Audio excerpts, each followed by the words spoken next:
Ayan mga boss, tapos na naman ang ating seated calf. Yan, seated calf po ito. Ito pansamantala lang. Yan.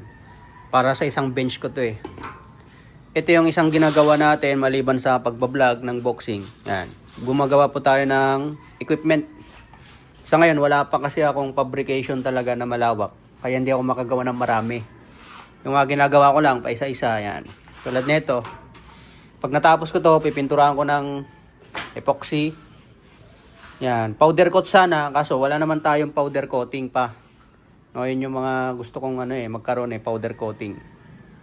Yan. Tulad yan. Magagawa natin. Lagayan ng plate. Yan. Saka na. Pag nasa 9XC na siguro ako. Lalagyan pa natin to ng yan.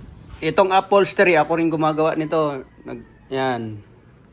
Ako na rin gumagawa ng sariling upholstery kasi madali lang. Yan. Adjustable. Ito, para saan to? Ano yan? Ang purpose nung nasa ilalim.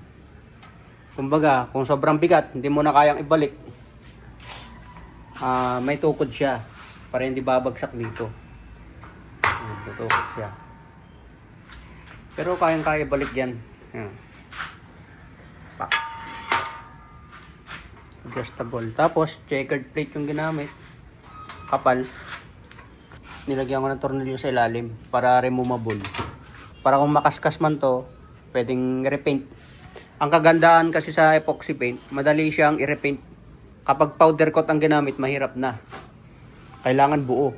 Pero kapag pintura gagamitin, kunwari nakaskas dito banda, liha ng pino, patungan ng pintura, mabilis lang. Yun ang kagandahan ng paint. Mas madali siyang i-maintenance. Ayan. Seated calf.